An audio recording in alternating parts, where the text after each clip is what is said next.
ring.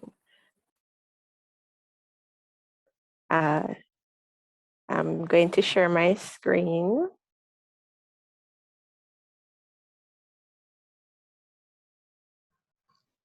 You can share? Yeah, I'm about to.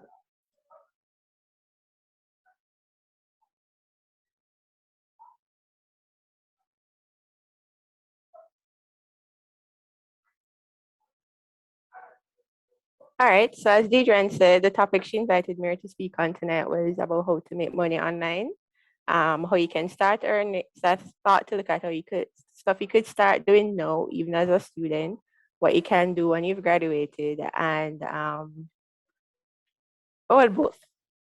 So a little about me. As Deidre said, I'm a copywriter, and at present, I'm also a top-rated seller on Fiverr. I When I left high school, high school, sorry guys. When I left college, I decided to go straight into my master's. Of course, student loan started knocking at my door. And I started working a part-time job on campus. Oh, sorry. No problem. Yes, so I started working on campus, eventually became a staff member there. But as you know, jobs nowadays don't really pay that much. I started to try and find ways to make a little extra money online. And in so doing, I've transitioned now to what you'd call a conversion copywriter, which is someone who writes website content for companies, business owners. I'm now specializing in web copy for coaches, course creators, and service providers. And what I try to do is write the content in a way that attracts their ideal audience to convert.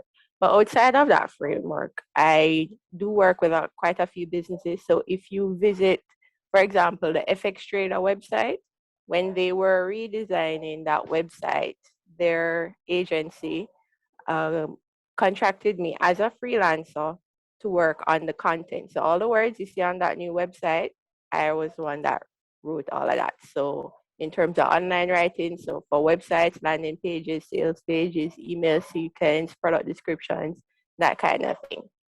So how I got started, somebody mentioned Fiverr. I was like, all right, I'll probably give it a try. I signed up in 2015, but I never really did anything about it. I just signed on and forgot about it. Told a friend of mine what I heard about it. She went on and she started making money. And I was like, look at that. I was told to do it and I did. So I set up my profile, set up my gigs. Writing was what I knew. So I said, okay, I'll do some blog posts because that's fairly easy to write, right? So I created my Fiverr gig, and I was lucky enough to have a gentleman who he's a web designer, and he managed a website for an alarm company. So they wanted blog posts related to alarms for homes and businesses. And so I researched and I wrote those. At that time, I was charging $5 for 500 to 750 word blog post. No, my basic rate for a blog post is $145 at this point, US dollar, for a 750 word blog post on Fiverr. The Fiverr system has a rating. So Fiverr is a platform for online freelancers to offer basically any service that you want to do. And they have levels. So level one, you just got started and you're just offering your services. Level two, you've met certain criteria in terms of how much you've earned already, how many you have sold, whether or not you've kept your clients happy, getting 5-star reviews and whatnot. Top rated is one of their higher levels where you've met another financial goal on the site, how many jobs you've completed, and again, keeping your clients happy with a 5-star rating and such. I also know of a Fiverr Pro where if you're qualified in a certain area, you can apply for it, but I haven't gone that far yet. So since then I started researching. Well, after I started writing blog posts, I started looking at what other persons on the platform were doing, and I started learning about copywriting. Since then, I've transitioned mostly away from content to what I call copy, which is the website stuff, which is geared towards selling more than just information. I've registered my business locally. I have a website as well, which I took a while to put together as well, but it's now there, which is being updated in keeping with how I'm now framing myself as a someone who targets coaches, consultants, service providers. I've also invested in additional training. So I've done copywriting courses online, started out with free stuff, then cheap stuff. Um, so like HubSpot Academy, they offer free training in certain areas like email marketing. And then you have Udemy, which is an online course marketplace. Individuals can provide courses. So I used to take advantage of a lot of their sales and a lot of their courses at 10 US dollars. So, and then since then, I've increased in terms of the type of trainings I've paid for. So I'm starting now to outline my systems and processes so that I can start targeting clients outside of the platform. So I'm building a reputation away from Fiverr. And by the end of February, my Fiverr rates, as they are now, will be increasing again. So the question now comes to, that's how I make money. So question comes to you now, how you can make money online, student or when you graduate. So there are two ways primarily. You can do, the first one is e-commerce, which is selling products online. So if you're creative, you can make stuff with your hands. You don't need a physical shop anymore to be able to sell online. So these two brands that you see, I have pictures here. The top one is Licity, and the bottom one is Serena Handmade. Top one is a tea brand, locally owned. Young lady, she doesn't have a physical store, but she sells all her products through her website, and of course she uses social media to market it as well. Below you'll find Serena Handmade. These are candles. They are made here in Jamaica in the Cuckoo Hills of Mandeville. She hand pours them herself, sells them online. So I know the main issue for a lot of persons when they get into the e-commerce space, especially if they're not an established business, is getting payment platforms. But a lot of companies are now putting out different offerings to be able to easily accept payments online for, and then of course, with the plethora of shipping companies locally, and you can also now easily get your products to person. So I recently, I thought about buying a brusher bag for a friend. I looked them up online, found their website, went ahead, clicked, bought, just like I would on Amazon, had it delivered to me without speaking to a soul. So that's one area you can look at. So if you're currently skilled at doing stuff, trying your hands at creative endeavors, that's a good way to monetize what you can already currently do yourself. Second thing is services. So there are many individuals and business owners out there who are looking for ways for persons to help them in making their life easier. So as you know, I'm a copywriter. That's one aspect. You have so many others: social media manager, web designer, online business manager, online project manager, and especially given the pandemic, in terms of where people are realizing, oh, there's a lot of things you could just do online without needing to have a physical um, presence there. You can work with persons all over the world right now. A friend of mine, she's in Jamaica. She's working with a European company at a salary most Jamaicans will not get, nothing close to my day job. So she is making a good salary working for online remotely for a company overseas. So you don't have to limit yourself with trying to find a physical job here in Jamaica, going into the office every day. You just need a laptop, internet connection, and you can work anywhere online for someone. And like I said, any skill you have, you can basically convert it into a service that you can offer.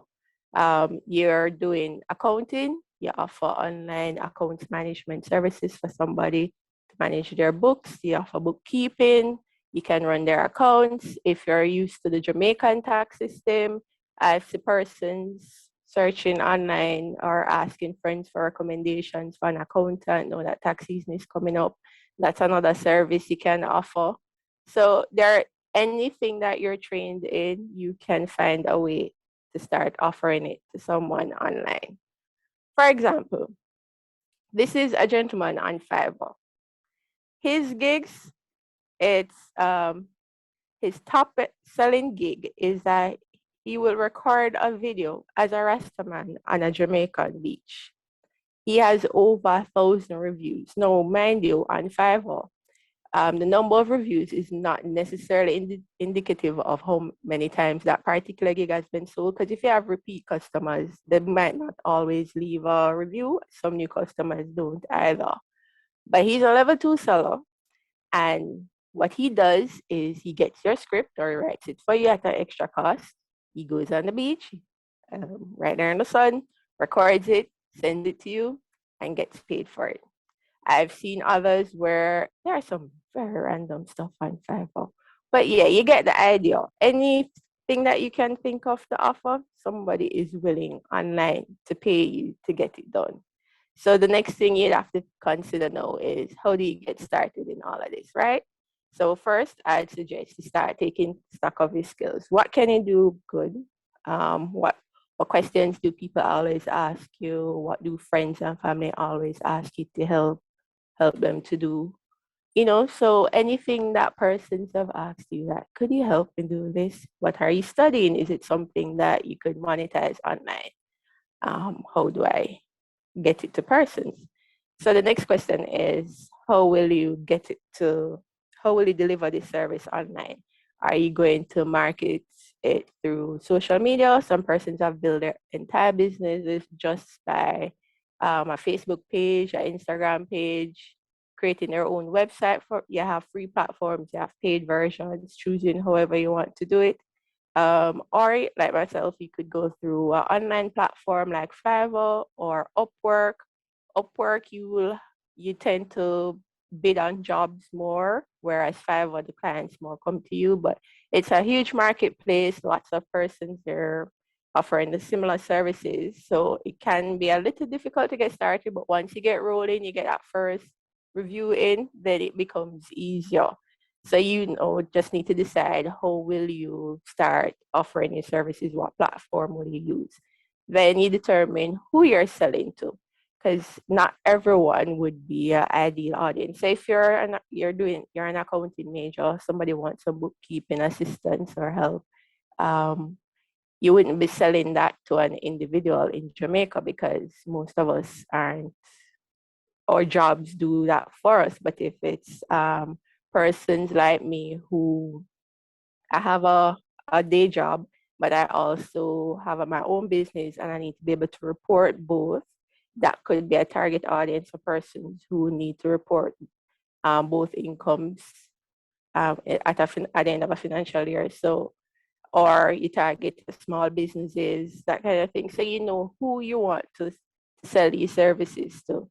Then you also need to determine your rates. Now, this can be tricky, especially if you're still in college or you just starting out. But what you can do is look at what others in the field are offering, consider how much you might need to earn, what the market can support, because at this point in time, I don't really work with the local agents anymore because the my rates are a bit higher than what they would like.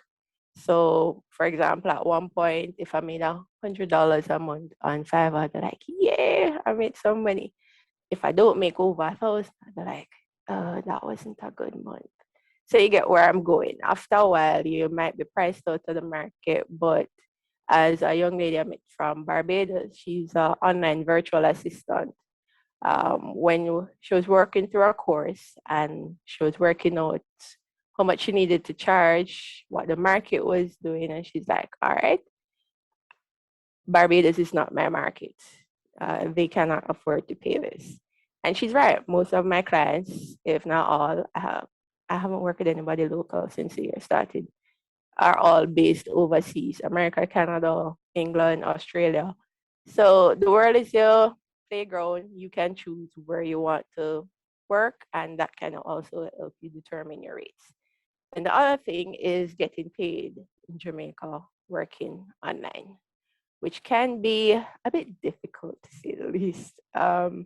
As you know, they consider us because of our financial situation, and you know the online or creative ways of getting money online. Um, a lot we don't have as many options open to us as a lot of overseas places would. So, for example, if you're working on the Fiverr platform, Upwork, or as an individual, you can apply for what they call a Pioneer card, which is what I'm currently using. It allows you to get a card, and the online platform allows you to link the system to your local bank account, so you can invoice persons from through it or transfer your money from those online platforms to the card. I think you can also do that with Amazon as well if you're selling products on Amazon.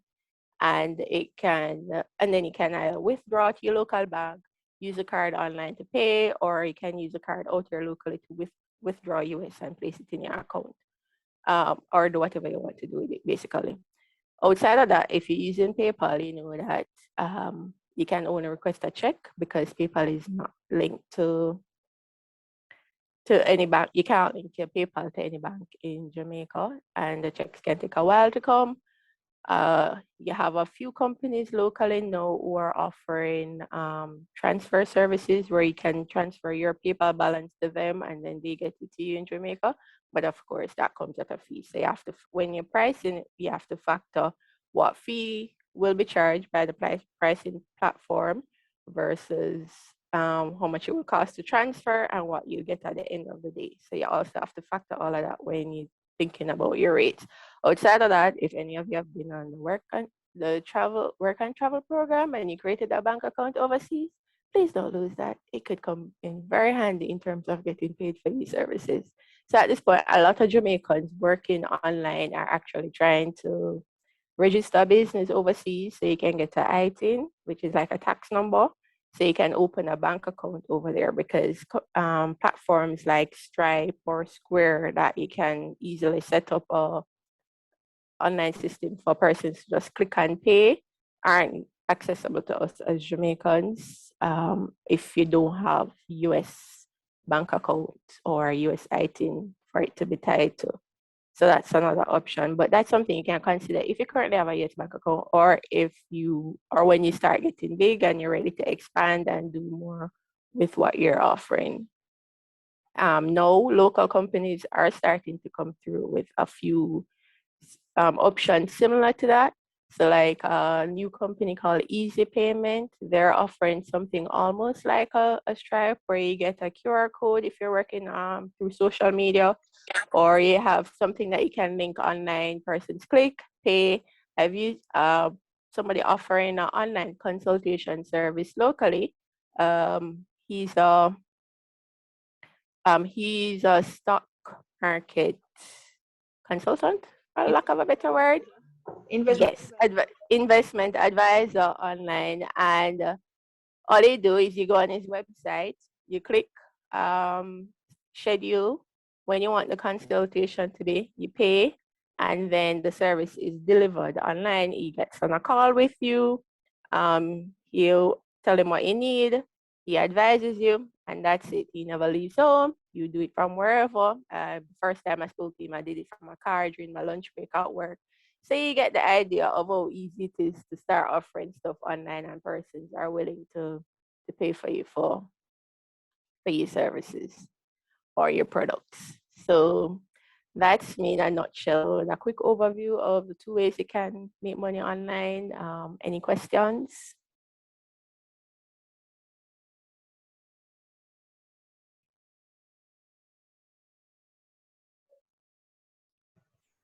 All right, guys. And in the chat, well, preferably using your mic, but in the chat if you want.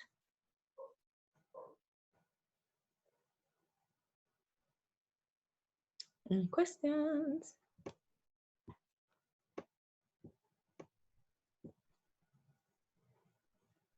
All right. If no questions, then thank you guys for having me. And you can find me on social media on Twitter, LinkedIn, or Instagram. Twitter and Instagram, it's Yvette J Writing. LinkedIn, it's Yvette Haughton. So if anything comes to you after, feel free to hit me up there, and I'd be happy to answer any questions for you. All right. Going once, going twice again. Nobody has any questions about making money online. Everybody is good. Everybody is rich. Ooh. You're welcome, Shalicio, BW. No. Thank you. Thank you. Okay. All right. Well, thank you so much for coming, Miss Haughton. No problem. I'm happy to have been here.